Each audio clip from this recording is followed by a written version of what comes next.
Hey guys, it's Sue again here with RageandApathy.com, and in case you haven't noticed, the Christmas project is in full swing. Now, I don't know how many of you noticed this or not, but we're actually doing one song a week. Now, these songs are not already done. We didn't already pick the songs and have them pre-recorded and laying around sometime in September, and now we're releasing them.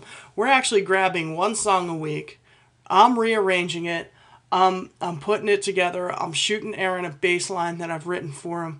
We're both recording our parts, and then we're going on and we're actually recording and mixing and throwing one song out a week. So we've got 7 days to get you guys your new Christmas tunes. And I've got a couple questions from people wanting to know how we've done this and you know how hard it is or how easy it is to do this. Well, it's not easy. Let me start there. So I'm going to just do a couple of quick videos here, maybe 5, maybe 10 minutes, whatever, on how we come up with all of this lovely music. So the first thing I do is I go to my lovely standby site here, the public domain Sherpa. This is probably one of the most reliable sources of information that I've come across for public domain information and what is in public domain, what is not. Now, my rule of thumb is keep it 1922 or earlier. In anything 1922 or earlier is in public domain. So that keeps it safe. Now, there are a couple of things you have to be sure. Between 1923 and I believe it's 1960, a lot of stuff in public domain, but there are some terms and conditions on it that you have to be really, really careful about. 1960 on, you're pretty much assured that it's in public domain. However, there are a lot of really good resources on this site. You can go through Copyright Basics. Okay, you can do the Copyright Calculator, which is one of the coolest things here. So let's say, for example, is the work published? So we're going to work with a published work. Okay. Was it published in the U.S.? Now this, I believe, this site only deals with U.S. copyrights.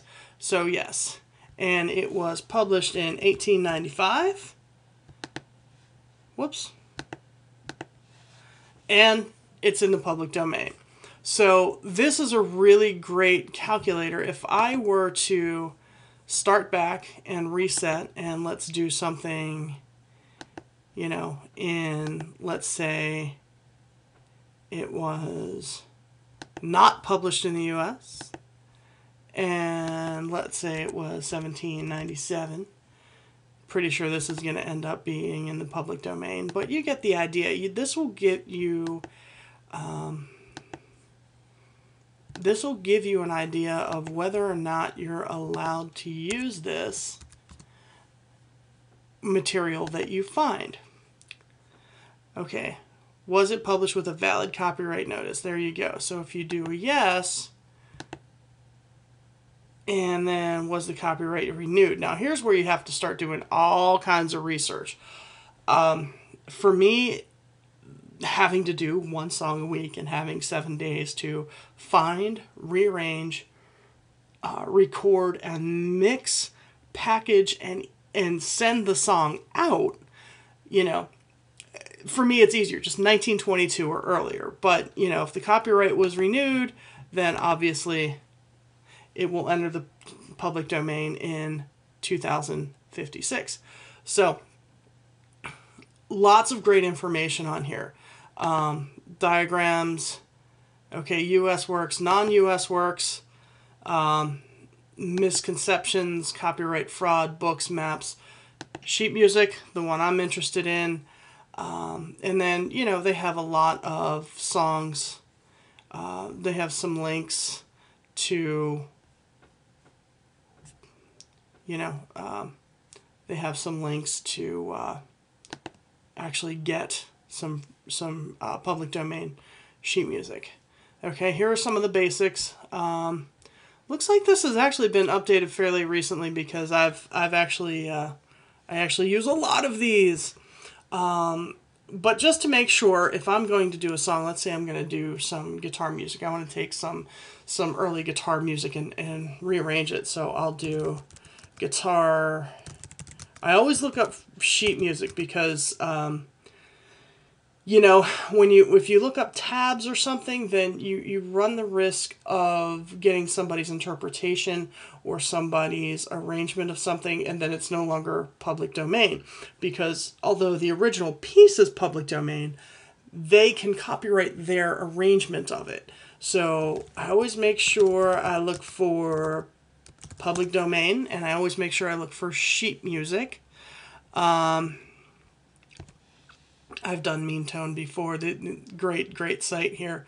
So let's pick out Walter Jacobs here.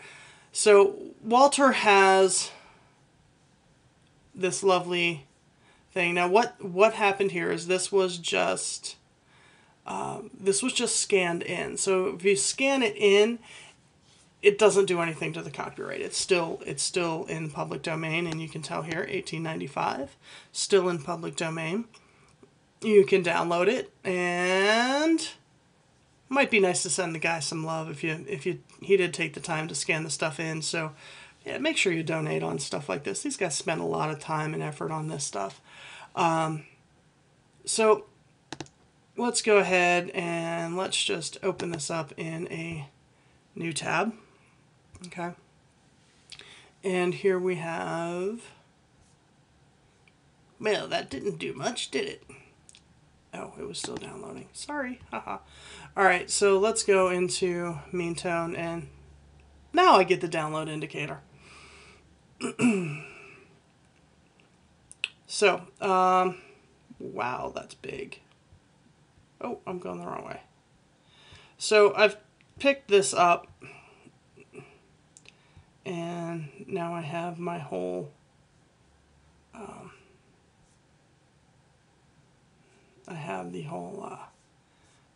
the whole piece of sheet music here. So what I want to do is I want to pick a song. Okay, so if I do Lizzie here, let's do Lizzie. I've got the whole thing out here, and there you go. It's 1895. I can take this piece, I can rearrange it, I can, I